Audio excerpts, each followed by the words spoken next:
Kemarin kita sudah mengajak anak-anak magang di Rumah Intaran untuk belajar tentang bagaimana beternak lebah madu di kebunnya Bapak Wayan Sukade. Nanti sore kita akan tanya kepada mereka pelajaran-pelajaran apa saja yang sudah didapatkan dari sana. Kalian kemarin kan sudah belajar tentang beternak lebah ya, Santos, Pablo, Fritz ya. Bagaimana menurut kalian usaha beternak lebah ini? Apakah menjanjikan? Apakah bagaimana? Silahkan. Fred dulu.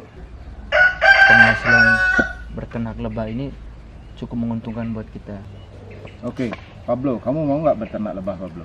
Mau, Pak. Ya, kenapa? Karena saya pikir beternak lebah itu tuh bisa menghasilkan uang tuh.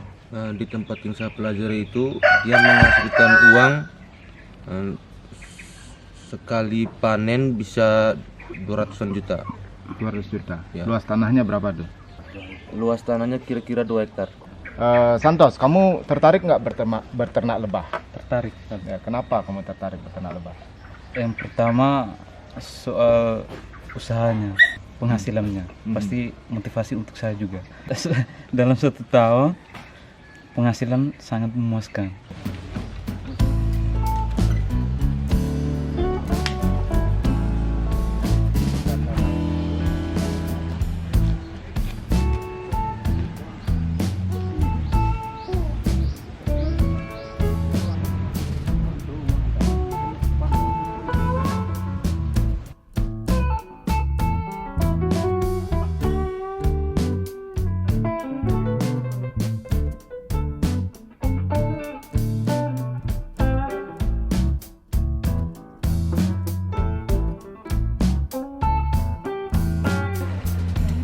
Oke, sekarang udah bisa bikin. Dikit. Oke, kalau orang lain kira-kira bisa bikin nggak?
Saya mau jelaskan sedikit desainnya ini ya.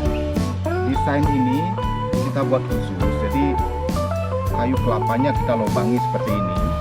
Nah, lubang seperti ini, lebah-lebah nanti masuk dari sini, dari lubang-lubang kecil ini. Nah, di sini sendiri nanti kita tutup. Nah, persoalannya lebah adalah kalau musim hujan itu mereka pada kabur lebahnya dari tempat yang lebih hangat. Nah, sekarang supaya lebih fungsional, supaya bisa menahan lebah-lebah ini tinggal lebih lama di sarang ini, kita kasih hijau di sini. Nah, kita kasih hijau supaya lebih hangat.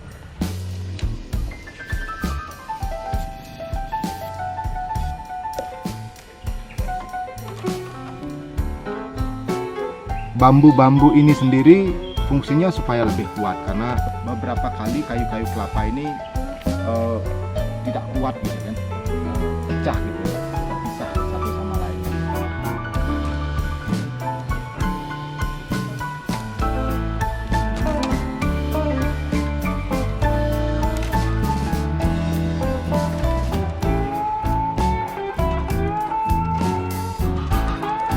Dengan adanya anyaman ini, sarangnya menjadi sangat kuat. Jadi satu fungsional, kedua kuat, ketiga kira-kira keren nggak ini? Cantik nggak? Kalau cantik ya udah. Ketika ini rumah lebah belum didatangi oleh lebah-lebahnya, anggap aja di sini instalasi kita gantung. Keren juga kan gitu.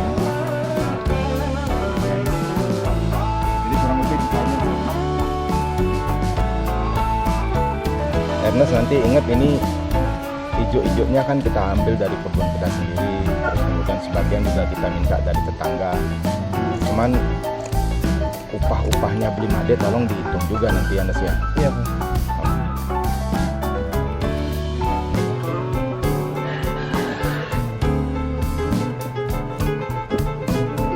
Setiap bisnis Narung Lantaran sebenarnya tidak hanya bisnis, kita punya misi di balik semua ini.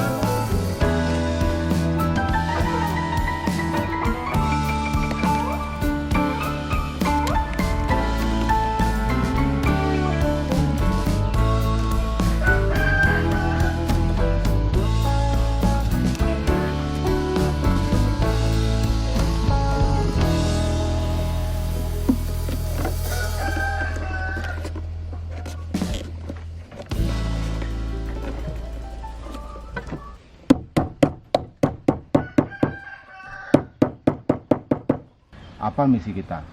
Misi kita adalah menyebarkan agen-agen organik sebenarnya. Nah, kenapa agen organik?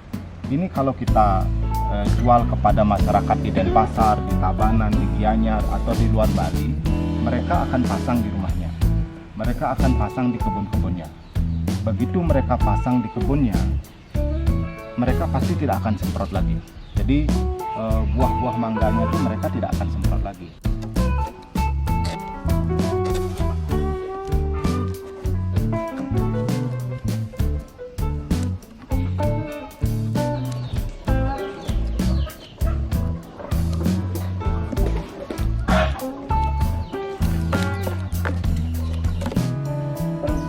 Dijelaskan bagaimana cara memasang.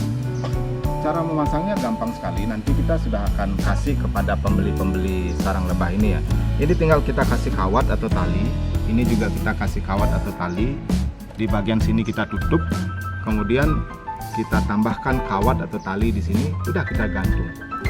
Kita gantung, kita kerek itu, kayak kerek bendera. Kemudian talinya itu kita ikatkan di pangkalnya pohon ya.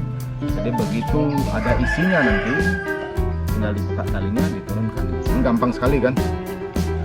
Oke. Sekarang kita akan coba naikkan sarang lebahnya. Caranya sederhana sekali. Tinggal diikat saja rumah lebahnya dengan tali. Lalu kita kerek ke pohon. Nah, ini rumah lebahnya sudah kita naikkan.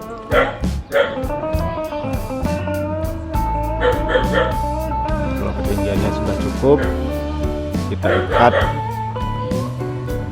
talinya pada batang pohon. Nanti kalau sudah terisi oleh lebah, kita tinggal buka kembali ikatan talinya, kita turunkan lagi rumah lebahnya. Sederhana sekali. Jadi dalam satu pohon ini kita bisa memasang sekitar 2-5 rumah lebah. Di beberapa tempat kita malah melihat di tetangga-tetangga kami di sini, kita malah melihat ada satu pohon yang cukup besar, itu isinya sampai 10 rumah lebah. Kira-kira berapa harga sarang lebah? Nah, kalau untuk urusan harga kita serahkan kepada Ernest, karena Ernest yang akan membayar utang nanti kan. Ernest yang bayar bahan, Ernest yang bayar operasionalnya. Kira-kira berapa nih Ernest? Tanya langsung Ernest saja dia. Berapa harganya ini kita jual nih? Untuk satu buah kungkungan kita diminta menjual 200.000. Dan minimal pembeliannya itu 3 kungkungan, karena ya agar kan tukang kan bolak-balik kan kita undang, itu kan juga nggak rugi. Itu aja. Oke. Dijual segitu udah dapat untung belum? Ya. Oke, sudah dapat untung ya. Sudah dapat untung ya. Untung sedikit aja kita jual. Karena tujuan utama kita sebenarnya menjadikan ini sebagai alat.